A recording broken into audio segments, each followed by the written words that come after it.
Assalamualaikum warahmatullahi wabarakatuh.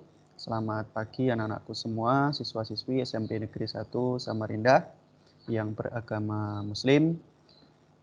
Pertama, marilah kita panjatkan rasa puji syukur kita kehadirat Allah Subhanahu wa taala yang mana pada kesempatan pagi hari ini kita masih diberikan nikmat yang sangat luar biasa sehingga kita bisa bertemu kembali meskipun pertemuan kita yaitu masih tetap menggunakan secara daring. Tentu syukur itu tetap harus kita sampaikan, kita ucapkan dengan membaca hamdalah alhamdulillahirabbil alamin. Shalawat serta salam tetap tercurahkan kepada junjungan kita Nabi Agung Muhammad SAW. Tentu yang kita nantikan adalah syafaatnya besok di yaumil kiamah. Mudah-mudahan kita semua termasuk umatnya Nabi Muhammad SAW yang selalu mendapatkan syafaat besok di yaumil kiamah. Amin amin ya rabbal alamin. Baik anak-anakku, sebelum kita mulai, marilah kita berdoa. Mudah-mudahan apa yang kita pelajari, apa yang kita lakukan hari ini dapat membawa manfaat untuk diri kita dan orang lain. Doa saya pimpin, ala diniyah, salihah, bikuli syafa'ati Rasulillah sallallahu alaihi wasallam. Al-Fatihah. A'udzubillahi minasyaitonirrajim. Bismillahirrahmanirrahim. Alhamdulillahirabbil alamin, rahmanirrahim, maliki yaumiddin. Iyyaka na'budu wa iyyaka nasta'in, ihdinas siratal mustaqim, siratal ladzina an'amta 'alaihim ghairil maghdubi 'alaihim waladdallin. Amin. Raditu billahi rabba wa bil islami dina wa bi Muhammadin nabiyya wa rasulah. Rabbi zidni ilma warzuqni fahma. Amin amin ya rabbal alamin. Baik anak-anakku, untuk materi pada pagi hari ini Pak Muhib nanti akan sedikit kita mengulang materi-materi yang sudah Pak Muhib sampaikan, meskipun kemarin-kemarin ada beberapa materi yang belum dijelaskan, tetapi sudah disampaikan entah itu melalui video ataupun materi-materi pembelajaran yang di-share di Google Classroom. Dan untuk materi pada hari ini adalah tentang sejarah perjuangan dan kepribadian Khulafaur Rasyidin, sahabat Nabi ataupun penerus perjuangan Nabi setelah Nabi. Ya. Untuk peta konsep hari ini yang dapat kita lihat bersama yang ada di layar kalian masing-masing, yaitu Khulafaur Rasyidin itu, sahabat Nabi itu ada 4 yang meneruskan perjuangan Nabi. Yang pertama Abu Bakar As-Siddiq, yang kedua Umar bin Khattab, yang ketiga Utsman bin Affan, kemudian Ali bin Abi Thalib. Kemudian Abu Bakar As-Siddiq, beliau itu orangnya seperti apa? Ya, rendah hati, berhati tenang, sederhana, penyabar, adil, suka musyawarah, dermawan, penolong bagi kaum yang tertindas, senantiasa membenarkan berita dari Rasulullah. Itu adalah Abu Bakar As-Siddiq. Kemudian Umar bin Khattab, keberanian, suka bermusyawarah dan bijaksana, bersikap adil, bersikap toleran, bersikap sederhana, bersikap jujur dan bijaksana. Kemudian Utsman bin Affan radhiyallahu an, RA itu singkatan dari radhiyallahu an, ya. Cerdas dan pandai pemberani, sabar, tabah dalam menghadapi masalah, sebagai panglima perang, pemberani dan gagah perkasa, itu Utsman bin Affan. Kemudian Ali bin Abi Thalib, cerdas dan pandai, pemberani, sabar, tabah dalam menghadapi masalah, sebagai panglima perang, pemberani dan gagah perkasa. Itu diantara beberapa sifat-sifat ataupun tingkah laku, perilaku ataupun kepribadian dari beberapa ataupun 4 sahabat Nabi yang penerus perjuangan Nabi. Ya, nanti kita akan sedikit juga kita akan tahu sejarah Abu Bakar, Umar, Utsman dan Ali. Yang pertama adalah Khulafaur Rasyidin. Kalau misalkan kita membahas tentang Khulafaur Rasyidin, apa sih Khulafaur Rasyidin itu? Khulafaur Rasyidin atau Khulafa Ar-Rasyidin berasal dari 2 kata, akar kata, yaitu khalifah atau khulafa yang artinya pengganti atau pemimpin. Dan kata Ar-Rasyid yaitu ya orang yang mendapat petunjuk. Jadi menurut bahasa, Khulafaur Rasyidin adalah orang yang ditunjuk sebagai pengganti atau pemimpin yang selalu mendapat petunjuk dari Allah Subhanahu wa taala. Artinya Khulafaur Rasyidin ini adalah betul-betul yang menggantikan Nabi ataupun orang-orang yang ditunjuk oleh Allah yang bisa meneruskan perjuangan-perjuangan Islam setelah Nabi. Yang pertama adalah Khalifah Abu Bakar As-Siddiq. Ini Abu Bakar nama lengkapnya adalah Abdullah bin Abi Quhafa At-Tamimi. Pada zaman pra-Islam dia bernama Abdul Ka'bah, kemudian setelah masuk Islam namanya diganti oleh Rasulullah dengan Abdullah. Ia termasuk sahabat paling dekat dengan Rasulullah karena dia khalifah pertama ya, Abu Bakar As-Siddiq. Abu Bakar dilahirkan di kota Mekah 2 tahun sesudah tahun gajah. Kira-kira tahun 573. Kalau tahun gajah, kalau Nabi Muhammad itu adalah lahir juga di tahun gajah ya. Nah ini 2 tahun setelah tahun gajah, berarti 2 tahun setelah ke tahun gajah ya. Kira-kira sekitar tahun 573 Masehi, ia adalah seorang pemikir di kalangan Mekah yang memandang bahwa menyembah berhala itu suatu kebodohan dan kepalsuan belaka. Karena ketika diajak Rasulullah SAW untuk memeluk agama Tauhid, ia pun dengan segera menerimanya. Ia merupakan orang pertama yang masuk Islam dari kalangan kaum laki-laki. Kemarin ada beberapa pertanyaan di tugas-tugas ataupun di UTS. Siapa orang yang pertama masuk Islam di kalangan keluarga Nabi? Nah, kalau sebenarnya di kalangan keluarga Nabi itu ada istri Nabi, ya, Siti Khadijah. Tetapi kalau misalkan kalian menjawab Khalifah Abu Bakar As-Siddiq itu sudah benar, karena di sini sebenarnya pertanyaan kemarin harus ada lebih lengkap lagi, yaitu tentang ada kaum laki-laki atau kaum perempuan begitu, harus saya jelaskan begitu. Tapi ada 2 jawaban itu saya betulkan. Yang pertama menjawab tentang Abu Bakar As-Siddiq, kemudian yang kedua menjawab Siti Khadijah. Nah itu semuanya saya benarkan. Jadi kalau misalkan ada di antara kalian yang menjawab Siti Khadijah ataupun Abu Bakar, itu semuanya benar. Berikutnya adalah Abu Bakar As-Siddiq sebagai khalifah. Kemudian diangkat sebagai khalifah setelah Rasulullah wafat. Abu Bakar terpilih menjadi khalifah penerus perjuangan Nabi. Sudah saya sampaikan di awal, orang-orang yang terpilih ini adalah yang meneruskan perjuangan Nabi dalam memperjuangkan agama Islam ataupun memerintah pemerintahan. Kalau istilah sekarang itu mungkin jadi presiden begitu ya. Setelah memerintah selama 2 tahun, Abu Bakar wafat pada tanggal 23 Jumadil Akhir 13 Hijriah pada usia 63 tahun dan dimakamkan di samping makam Rasulullah. Beliau dikenang oleh para sahabat sebagai khalifah yang sangat taat kepada Allah dan Rasulnya, serta berbudi luhur, tidak sombong, dan amat sederhana. Jadi Abu Bakar ini cuma memerintah menggantikan Nabi itu selama 2 tahun. Setelah itu beliau wafat ya. Kemudian Abu Bakar As-Siddiq sebagai khalifah itu prestasinya apa saja? Pertama yaitu bisa memerangi orang-orang murtad. Orang-orang murtad itu adalah orang-orang yang keluar dari agama Islam. Dia awalnya Islam, karena imannya tidak kuat dia keluar. Itu namanya keluar dari Islam, tahu berpindah ke agama lain, itu namanya murtad ya. Jangan sampai kita menjadi orang murtad ya, selalu kita kuatkan iman kita. Kemudian memberantas nabi palsu, banyak nabi-nabi palsu. Jadi kalau misalkan ada berita-berita sampai sekarang ini misalkan ada nabi-nabi palsu, sebenarnya nabi palsu itu sudah zaman Nabi dulu itu sudah ada nabi-nabi palsu ya, banyak sekali. Nah termasuk prestasi dari Abu Bakar ini memberantas nabi-nabi palsu. Kemudian pengumpulan dan penulisan ayat Al-Quran itu dikumpulkan kemudian ditulis kembali. Memperluas wilayah dakwah Islamiyah. Nah sebelumnya pengumpulan dan penulisan ayat Al-Quran. Pak, dulu ketika Al-Quran itu turun, apakah langsung satu mushaf, satu Al-Quran itu turun jebret begitu? Tidak. Ya, Al-Quran itu turunnya ada yang per ayat, ada yang per surat, ada yang mungkin beberapa penggalan-penggalan ayat yang tercecer bukan tercecer, bahasanya mungkin tidak terkumpul begitu. Kemudian dimulai di Abu Bakar inilah, Khalifah Abu Bakar ini mulai dikumpulkan, kemudian dikumpulkan, ditulis begitu sampai nanti di Khalifah Utsman mungkin lebih sempurna lagi ya. Kemudian keteladanan karakter Abu Bakar As-Siddiq alaihissalam, AS itu alaihissalam ya, rendah hati, tidak sombong seperti yang dijelaskan sebelumnya tadi, berhati tenang, sederhana, penyabar, adil dan suka bermusyawarah, dermawan, penolong bagi kaum tertindas, senantiasa membenarkan berita dari Rasulullah. Itu adalah keteladanan Abu Bakar. Maka kita juga harus meneladani sikap-sifat beliau.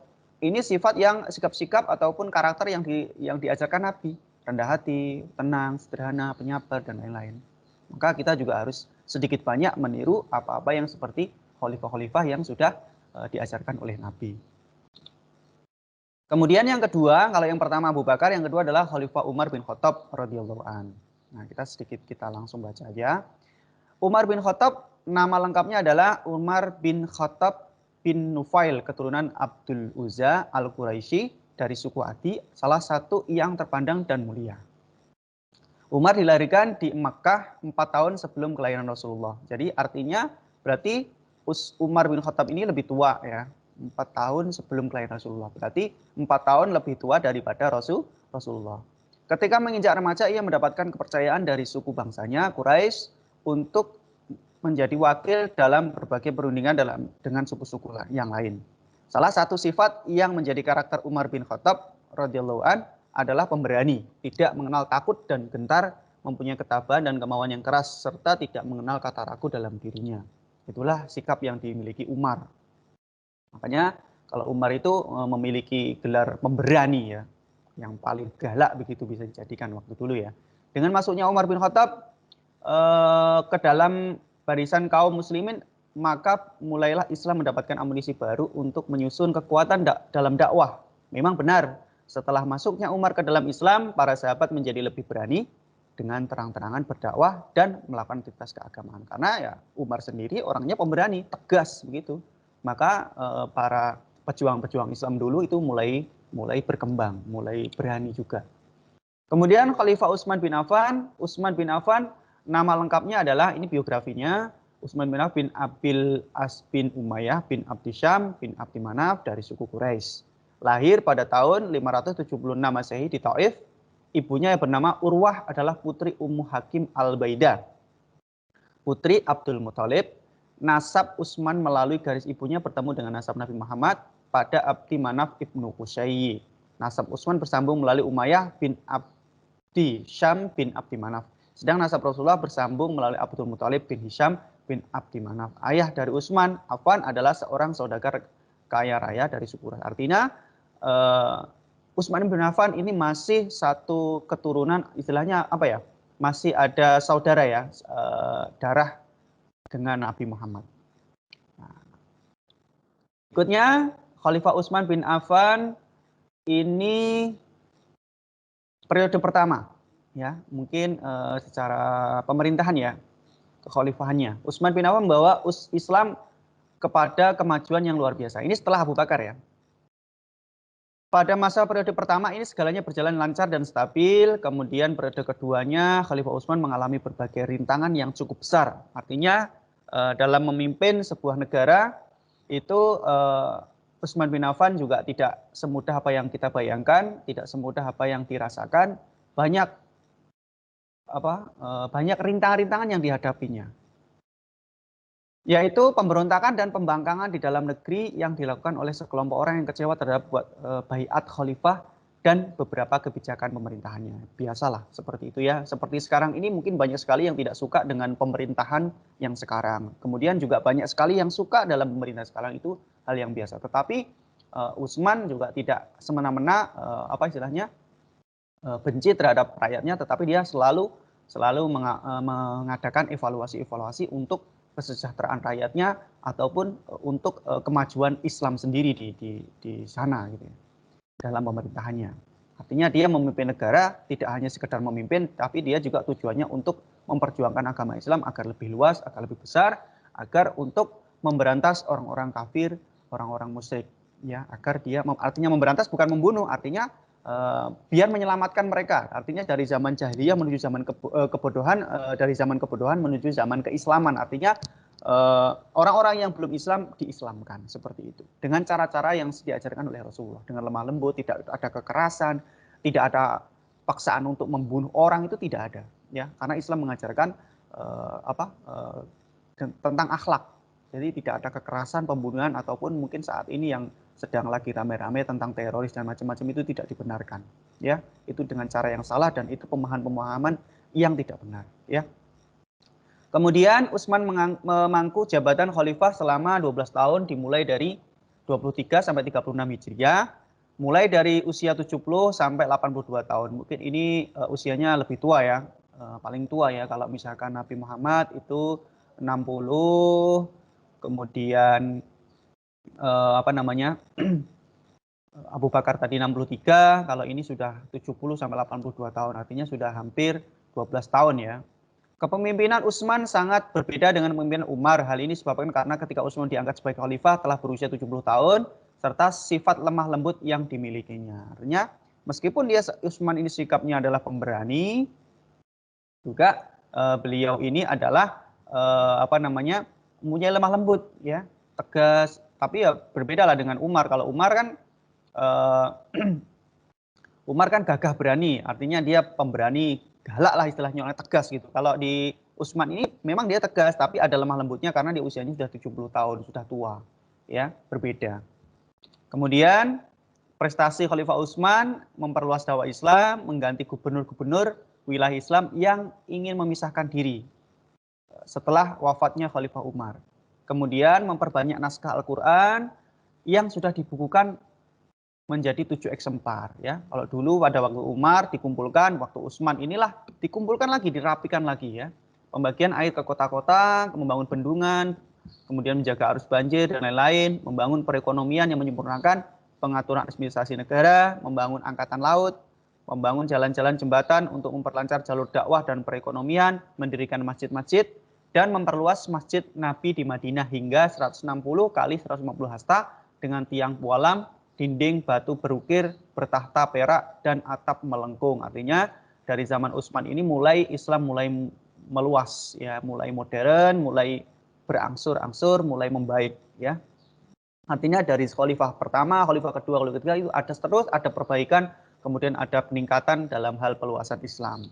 Kemudian keteladanan karakter Utsman yang harus kita lakukan, harus kita tiru adalah sikap kedermawanan ya. Dia selalu dermawan, selalu memberi, selalu bersedekah, selalu menolong sesama. Sikap keadilan Utsman ya, adil dalam memimpin, adil dalam dirinya sendiri, adil dalam siapapun terhadap masyarakatnya. Sikap kesederhanaan Utsman bin Affan, sederhana meskipun dia orang kaya tapi di sisi lain dia punya sifat sederhana, tidak memperlihatkan kekayaannya. Hal biasa-biasa aja karena kekayaan itu hanya milik Allah, maka titipan itu hanya dijaga, ya dia harus tetap tidak perlu diperlihatkan terlalu berlebihan. Sikap Utsman sebagai diplomat ulung terbukti ketika diplomasi dengan kafir Quraisy saat Fatu Mekah. Kemudian sikap kejujuran Utsman bin Affan, dia jujur ya. Yang terakhir adalah Khalifah Ali bin Abi Thalib, yaitu nama lengkapnya adalah Ali bin Abi Thalib bin Abdul Muthalib bin Abdi Manaf. Ini juga masih sekeluarga dengan Nabi. Dia lahirkan di Mekah pada tanggal 13 Rajab sekitar tahun 600 Masehi. Ini terakhir ya. Yang khalifah terakhir artinya paling muda ya. Ia merupakan anak laki-laki keempat dan terakhir dari Abu Thalib. Abu Thalib itu adalah siapa? Abu Thalib adalah paman Nabi. Abu Thalib adalah adik dari Abdullah, ayah Nabi Muhammad. Artinya kalau adik dari ayah Nabi, ya. Dengan demikian Ali bin Abi Thalib adalah saudara sepupu Nabi, masih ada saudara ya kan, saudara dengan Nabi. Artinya keturunan darahnya juga masih keturunan dengan Nabi Muhammad. Dikatakan ia masuk Islam pada usia 10 tahun. Setelah dewasa Ali bin Abi Thalib dinikahkan dengan Fatimah Az-Zahra, putri bungsu Nabi Muhammad. Pernikahan ini terjadi 2 tahun setelah peristiwa hijrah atau sekitar 624 Masehi. Nah, dia menikah dengan Fatimah Az-Zahra, putri cantik dari Nabi ya.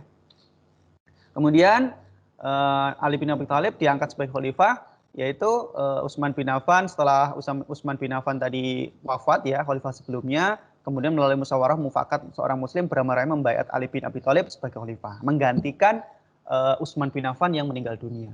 Kemudian Ali bin Abi Thalib memerintah hanya 6 tahun. Selama masa pemerintahannya ia menghadapi berbagai pergolakan.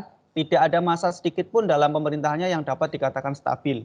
Pada masa pemerintahannya pada tahun 658 Masehi, ibu kota pemerintahan dipindahkan dari Madinah ke Kufah.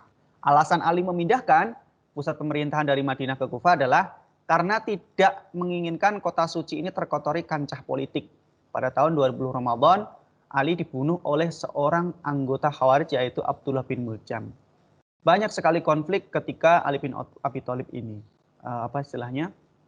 tidak stabil ya, artinya banyak kebijakan-kebijakan yang ditentang oleh masyarakatnya. Tetapi di sisi lain Ali bin Abi Thalib adalah tujuannya untuk memindahkan pusat pemerintahan dari Madinah ke Kufah adalah tujuannya agar Madinah tetap suci, tidak terkotori oleh politik-politik. Karena politik itu identik ya. Politik itu bukan Pak Guru bukan menyampaikan politik itu kotor, tidak. Tapi politik itu identik dengan sesuatu yang tidak baik ataupun sesuatu yang ya bisa dikatakan tahu sendirilah yang di Indonesia ini politik itu kayak semacam ya sesuatu yang mungkin kita anggap itu banyak di dalamnya ada banyak permainan begitu ya. Banyak korupsi bisa jadi seperti itu. Tapi kita tidak perlu khawatir dengan itu. Politik sebenarnya tidak seperti itu. Tapi hanya oknum tertentu. Sekali lagi hanya oknum tertentu. Tidak semuanya seperti itu. Ya. Kemudian Ali bin Abi Thalib sebagai khalifah dia mempunyai keteladanan karakter yang bisa kita contoh, yaitu beliau itu sangat cerdas dan pandai, pemberani, masih muda kan pada waktu itu. Kemudian sabar, tabah dalam menghadapi masalah-masalah yang ada. Kemudian sebagai panglima perang, pemberani dan gagah perkasa. Ali bin Abi Thalib dengan sosok-sosok keteladanan karakter seperti itu. Kita harus tiru ya. Kemudian prestasinya apa saja? Dalam perluasan dakwah Islam telah sampai ke daerah Sind yang terletak di bagian barat India. Kemudian dalam urusan politik dia mengganti para gubernur, ya, membasmi para pemberontak dan pembangkang kekhalifahan yang tidak mengikuti anjuran pemerintahan, dia akan diberontak ataupun dibasminya. Kemudian dalam urusan pembangunan, Khalifah Ali membangun kota Kufah dengan bentuk baru dan dijadikan sebagai pusat pemerintahan. Kemudian dalam perkembangan ilmu pengetahuan, Khalifah Ali dikenal sebagai pembina dan menyusun dasar-dasar ilmu nahwu. Ia mempunyai murid yang sangat cerdas bernama Aswad Ad-Duali yang menyusun dasar-dasar ilmu nahwu untuk meluruskan bacaan dan pemahaman terhadap Al-Quran dan Hadis. Ilmu nahwu itu kalau kalian belajar bahasa Arab, ya kalau kalian belajar bahasa Arab itu istilahnya ini grammarnya, kalau bahasa Inggris itu grammarnya lah, ya itu ilmu nahwu. Misalkan cara membacanya, oh ini diartikan seperti ini, ada alnya, ada apanya, itu menyusun sebuah kalimat bahasa Arab itu menggunakan nahwu. Kalau misalkan kita mau belajar bahasa Inggris, kita menggunakan grammar, ada apa lagi atau kalau misalkan bahasa Indonesia kita harus ada awalan an, imbuhan apa di, bermedi seperpeseke atau macam-macam. Itu nama-nama yang hal-hal seperti itu dipelajari dalam ilmu nahwu untuk mempelajari dalam bahasa Arab. Artinya pada waktu dulu digunakan untuk mempelajari ataupun meluruskan bacaan-bacaan dalam pemahaman terhadap Al-Quran dan Hadis. Ya, selain ilmu yang lain ya. Baik. Kemudian itu beberapa apa istilahnya biografi ataupun cerita ataupun bisa dikatakan prestasi-prestasi dari 4 khalifah setelah perjuangan Nabi. Ya, jadi saya bisa menarik kesimpulan setelah Nabi wafat itu diteruskan beberapa khalifah, yaitu 4 khalifah. Yang pertama adalah Abu Bakar, yang kedua adalah Umar, yang ketiga adalah Utsman, yang keempat adalah Ali bin Abi Thalib. Maka kalau biasanya kalau nanti di waktu sholat tarawih ya, pada waktu bulan Ramadan nanti sebentar lagi ya, insya Allah nanti di pertengahan bulan April ini kita sudah masuk ke Ramadan. Kita biasanya sholat tarawih itu, kalau yang tarawihnya itu 20 rakaat atau 23 rakaat itu, dia ada yang namanya Bilal ya. Kalau ada beberapa masjid yang ada Bilalnya gitu. Apa namanya? Al-Khalifatul Ula Abu Bakar As-Siddiq radhiyallahu an. Nanti dibaca empat itu. Itu untuk istilahnya Bilal untuk mengantarkan ketika kita sebelum sholat tarawih dalam rakaat-rakaat yang sudah disiapkan itu. Biasanya seperti itu. Kalau misalkan hanya 4, biasanya tidak dibaca, ada yang dibaca. Artinya itu hanya sunnah, itu hanya sebagai pengingat bahwa khalifah perjuangan yang diteruskan setelah Nabi itu adalah 4. Saya ulangi, Abu Bakar, Umar, Utsman, Ali. Itu yang enak ya. Dan nanti kalian bisa membaca biografinya di buku lebih lengkapnya. Ini tadi Pak Guru singkat saja, secara singkat saja ya. Terima kasih. Kemudian di sini ada saya taruh gambar prestasi siswa ya. Ini tujuan saya adalah kalian itu meskipun di masa pandemi ini tetaplah kalian berlomba-lomba untuk menjadi siswa yang berprestasi ya. Artinya tetap berusaha untuk menjadi yang terbaik secara nilai, secara karakter, secara apapun yang menurut kalian baik itu jadilah yang nomor 1 ya. Kalaupun kalian tidak bisa nomor 1, pasti jatuhnya nomor 2, nomor 3, nomor 4 dan seterusnya ya. Kalau kalian sudah tidak ada semangat dalam belajar, maka kalian juga akan nanti nilainya ataupun segi karakternya ataupun pengetahuan kalian juga akan sangat rendah. Sekali lagi, ya, sering saya sampaikan kepada kalian perbanyak membaca, ya. Sekali lagi, banyak membaca. Kalau membaca itu jangan langsung ambil tengahnya saja. Dari awal, misalkan kalian membaca secari lembar kertas, itu bacalah dari atas. Biasakan, jangan langsung mengambil misalkan sini tulisannya bagus, langsung kamu baca yang ini yang bagus aja. Yang atas tidak kamu baca, yang bawah tidak kamu baca, seperti itu. Jangan sampai ya. Misalkan membaca hal seperti ini juga sama. Kamu baca dari awal. Pahami, baca terus satu persatu. Setelah sampai sini kamu baru bisa komentar. Ya. Dalam menyikapi hal apapun, ada pesan di WhatsApp, ada info-info apa, kamu baca dari atas. Ya, dari atas. Setelah baca dari atas sampai bawah, kok ada sesuatu yang perlu ditanyakan, tanyakan. Kalau kamu baca cuma ini aja, ini kamu tidak kamu baca, ataupun kamu hanya membaca poin C saja. Sini tidak kamu baca atau ayat tidak kamu baca. Ini sesuatu kebiasaan yang tidak bagus. Nanti ke depan kamu kalau membaca soal atau baca berita atau baca informasi, itu kalian akan sepenggal-sepenggal, maka pemahaman kalian juga akan sepenggal-sepenggal dan nanti akhirnya akan jadi salah paham. Kalau salah paham itu berbahaya. Bisa menjadi tidak hanya nilai kalian jelek ataupun kalian salah jawabannya, tetapi ke depan nanti dalam kehidupan pun juga akan sama. Menerima informasi dari apapun, dari web, dari internet, ataupun dari WA, kalian akan salah paham terus. Kemudian share, tidak mau membaca dulu, menyaring dulu apa itu maksudnya. Ya, seperti itu. Itu pesan Pak Guru. Hindari menyampaikan berita-berita hoax. Jangan langsung percaya. Kita resapi, kita baca, kita tanyakan kepada orang-orang sekitar. Jika itu memang berita benar, bolehlah kalian share. Seperti itu. Ya. Terima kasih. Ini ada sebuah kaligrafi, jazakallahu khairan. Jazakumullahu khairan. Artinya ini adalah semoga Allah membahas kebaikan kalian. Kum. Ini artinya kalian ya. Semoga Allah membalas kebaikanmu atau kebaikan kalian. Artinya kalian mudah-mudahan tetap selalu dijaga kesehatannya dalam masih pandemi ini. Mudah-mudahan nanti di ajaran baru kita bisa bertatap muka, kita bisa belajar bersama di kelas, kita bisa bermain bersama, kemudian kita bisa ya bertatap muka lah, minimal kita bisa bertatap muka itu akan berbeda dengan secara daring seperti ini. Berdoalah, doakan Bapak Ibu guru selalu sehat selalu, kemudian orang tua kalian juga sehat selalu, semua sahabat-sahabat kita semuanya sehat selalu ya. Hanya kekuatan doa yang bisa kita sampaikan ya. Kalau misalkan kita mau ngapa-ngapain juga nggak bisa, ya doa sajalah ya. Doa itu paling manjur. Ketika kamu mau mendoakan orang lain, maka doamu terkabulkan, maka otomatis malaikat akan mendoakanmu dengan doa yang sama. Ya, kalau kamu mendoakan orang lain jelek, maka kejelekan doa itu akan kembali kepada dirimu. Ya, maka doakanlah yang baik-baik kepada semua orang. Tugas di Google Classroom akan dibuka hari Rabu, insya Allah besok itu akan saya buka sekitar mulai siang ya, setelah pembelajaran jam 11 ya, jam 10 ya, jam 10 lebih 15 akan saya buka.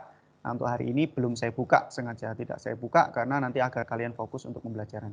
Dan jangan lupa nanti hari ini ada insya Allah ya jam 11 ada visi misi dari OSIS, kakak-kakak OSIS yang akan di-live-kan di streaming YouTube. Nanti linknya akan saya share di grup.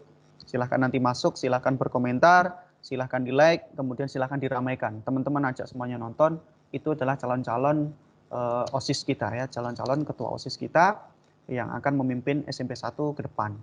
Ya, mungkin apa istilahnya? Meskipun masih pandemi, tapi tetap harus kita laksanakan. Kalau misalkan ini tidak pandemi, biasanya akan kita laksanakan di aula ya, seperti tahun kemarin, tahun sebelumnya, tahun 2019 kita laksanakan di aula, tapi karena pandemi 2020 tidak ada pemilihan dan 2021 ini harus kita adakan pemilihan secara online. Nanti makanya hari ini adalah programnya untuk visi misi, penyampaian visi misi dari beberapa calon. Nanti siapa saja calonnya, kita lihat, kita pelajari. Sekiranya dia mampu dalam memimpin SMP 1 dalam hal siswa, kegiatan siswa, silahkan pilih. Kalau tidak yakin, tidak usah dipilih. Tapi kalian wajib memilih salah satu di antara beberapa calon itu. Berapa calonnya nanti dilihat saja dan ikuti visi misi ataupun kegiatannya nanti di YouTube Sepansawan TV. Nanti akan dipandu oleh OSIS ya. Yang belum subscribe silahkan subscribe Sepansawan TV, ramaikan ya. Biar nanti Sepansawan TV akan selalu berkembang ya, seperti itu. Oke, mungkin itu saja yang Pak Muhib sampaikan. Apabila ada kesalahan-kesalahan ya, Apabila ada kesalahan-kesalahan dalam saya Pak Guru menyampaikan materi, ucapan Pak Guru kurang sopan, saya mohon maaf dan pesan Pak Guru tetap jaga kesehatan selalu, perbanyak membaca. Terima kasih. Salamnya kepada orang tua kalian yang ada di rumah. Mudah-mudahan keluarga kalian selalu sehat dan dilindungi oleh Allah Subhanahu wa taala dan dilindungi dari bencana-bencana yang sudah ada. Oke, terakhir juga saya minta mohon bantuan doanya kepada saudara-saudara kita yang ada di NTT ya, yang sedang sekarang ini terkena musibah ataupun di seluruh Indonesia pada umumnya ya. Mudah-mudahan yang terkena musibah diberikan ketabahan, yang menjadi korban meninggal diberikan apa istilahnya diampuni dosa-dosanya dan diterima amal baiknya, dan kemudian cepat diberikan penanganan dari pemerintah dan dapat bantuan-bantuan dari pemerintah ataupun pemerintah setempat. Saya minta doanya 1 kali Al-Fatihah saja untuk orang-orang atau saudara-saudara kita yang terkena musibah. Wa ila saudara-saudara kita yang terkena musibah. Lahumul Fatihah. A'udzubillahi minasyaitonirrajim. Bismillahirrahmanirrahim. Alhamdulillahirabbil alamin arrahmanirrahim maliki yaumiddin. Iyyaka na'budu wa iyyaka nasta'in ihdinas siratal mustaqim siratal ladzina an'amta 'alaihim ghairil maghdubi 'alaihim waladdallin amin. Terima kasih. Wassalamualaikum warahmatullahi wabarakatuh.